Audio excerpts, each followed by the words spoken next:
This course in physics is presented from the point of view that you're going to be a physicist. This is not necessarily true, but that is what every teacher in every subject assumes. If you're going to be a physicist, you will have a lot to study. The 200 years of the most rapidly developing field of the knowledge, the working of plane, satellite, transistor, light, energy particles, gravity, and many other things. There are two types of physicists.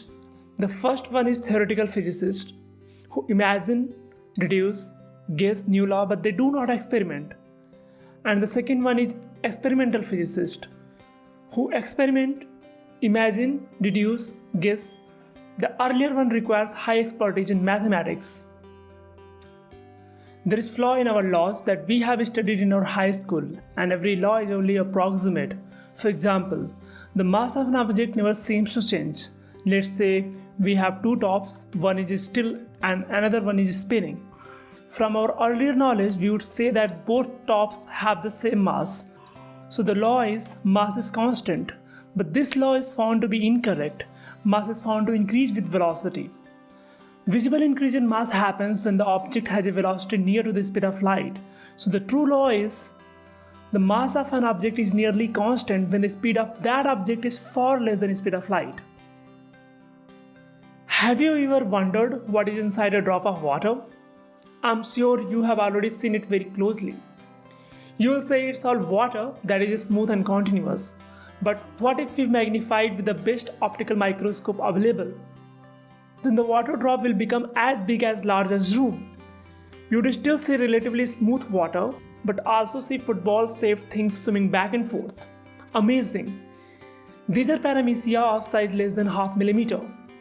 But if we magnify it further, not inside the paramecia because that would become the subject of biology, we want to look inside the water. So we magnify it further. Now we would see water become less smooth and discontinuous. And we keep on magnifying it. Now what are you seeing? These are H2O molecules. These molecules are doing zigzag motion, making collision with each other. Now this jiggling motion is what we represent as heat. These molecules are attracting each other and so they remain in glued form. If we heat the water, the jiggling increases and the distance between the molecules increases. And if the heating continues, there comes a time when the distance between the molecules is not enough to hold them together and they do fly apart and become separated from one another. Of course, this is how we manufacture steam out of water. By increasing the temperature, the molecules fly apart because of the increased motion. There are varied and many things that we discuss in physics out of curiosity.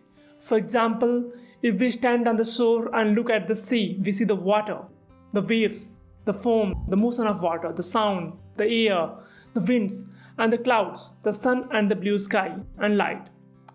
There is sand and there are rocks of various hardness, colors, and texture. And now we have questions.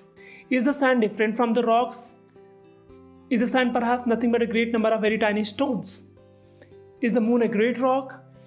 If we understood rocks, would we also understand the sand?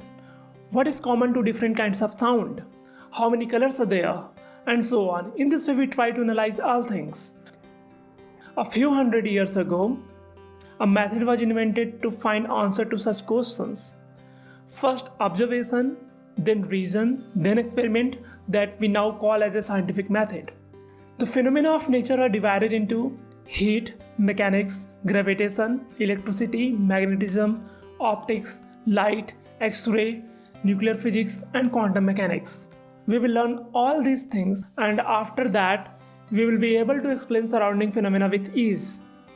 We will first learn mechanics and in the next video, I will be telling you about vectors, differentiation and integration. Thank you.